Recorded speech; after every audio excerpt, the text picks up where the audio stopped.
This is the basic flowchart of our project. Whenever the user starts the calculator, he will be shown these two options. One is the basics and the other is the base n. The scan keypad function waits for the user to enter an input. If the user enters 1, he will be watching the executions of the basic functions, and if he chooses 2, then the base and executions will be performed. If he chooses something else, then the error will be displayed and the whole project will stop. Here is the flowchart of one of the functions of our project named as base change or base n function. Whenever the user chooses this function, he will be displayed 3 different number systems. The user will have to choose one of the number system he wants to change his input from. Then he will have to choose the number system he wants his input to be changed to. The conversion will be done from one system to the another system, and then the function will restart itself again. This is the flowchart implementation of the memory functions performed by our calculator. Whenever the user chooses one of these 4 options, the calculator firstly checks if there is already present data in the ROM. If it is present, then the calculator manipulates the new input entered by the user with the already present data in the ROM. If it is not present, then the new data will be saved or will be read or will be cleared from the ROM, and then the function starts itself again. This is the code of our project. We have divided our whole project into different files and different functions for the simplicity of the code. The first is a liquid crystal.h library we have made for the LCD to display strings on the screen. The second is the keypad.h function library, which is for the keypad functions to be performed separately. The third is the base n.h file, which is for the base conversion functions from one number system to another number system. The third is the generic library we have called in our project named as string.h. Here we have shown some of the pin configurations for our project. For the LCD we are using 4-bit mode, and for the 5x4 keypad we are using these pins of the TIVA board.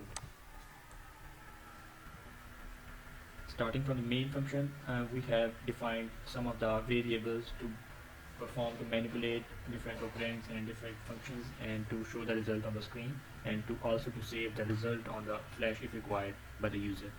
These are the function calls from different libraries defined by us separately. For the simplicity of the codes, we are calling them in the main function for the initialization purposes, and then the project starts from here, this line, and then all of the code goes on as described in the flowchart descriptions.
are defining some of the macros to be used in our interrupt functions. And in the main function, we are firstly enabling the interrupts for the sysdig enable function, which are defined in the startup.s file. And these are the two functions, these are the two interrupts calls we have defined: interrupt enable and disable interrupts for the sysdig enable. Then secondly, we have UART enable function. UART enable function is for the UART configuration. This is the UART enable function. In the UART enable function, we are firstly enabling the clock for the UART 0 we are using, and then we are enabling clock for the corresponding pins of port A for UART 0. Firstly, the control register of UART 0 is made 0, is reset.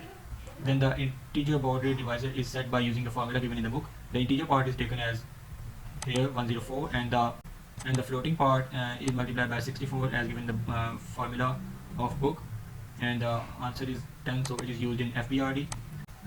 Firstly, we are making the bit 3 of the line control register 1, which is for 2 stop bits. Then we are making the bit 4 1, which is for the FIFO enable, and then we are setting up the 8-bit data bit, which are bit 5 and 6. Both would be 1 to get the 8-bit data bit for the transmission and reception. Then the control register is again configured, which was reset by us. Firstly, we are also enabling the TX and RX pins to enable the transmission and reception bits for us. So these are bits 0, bit 8 and bit 9. Then the alternate functions corresponding to the port A pins PA0 and PA1 are made 1. Then the port control register corresponding to alternate function is set 1 for the PA0 and PA1 pins. Then the digital enable function for both of the pins of port A is enabled. After UART enable function, we have ports initialization function. Firstly, we are enabling the clock for the port F we are using to make the LEDs blinking. Then we are unlocking the port F. Then we are configuring the pins port PF1, PF2 and PF3 to blink together to make a combination and blink of the white LED. After ports initialization function, we have called the sysdig initialization function. This is the sysdig initialization function we have defined in our code. First things first, we are making the control register to be 0 so that the sysdig should not be enabled while configuring it. Then we are setting the reload registers value. We have defined macro of which very firstly, which is given the value of 16,000 for calling the interrupt after every 1 millisecond. Then the current register is given the value of 0. Then the control register is again configured by sysdig enable, interrupt enable and the clock source provided it.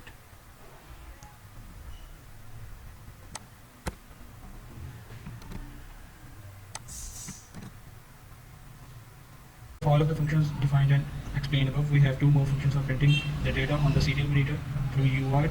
The first is the UART printf function, which is used to print the strings on the serial monitor named as putty.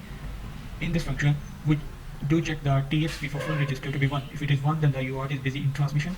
If it is not 1, if it is 0, then we can send the new data to the UART to print to the serial monitor. Then we have UART print num function, which is used to print the numbers on the UART. It basically converts the numbers into its corresponding characters and then prints in the same way as defined in the character print function. It also checks the TX FIFO register bit to be 1.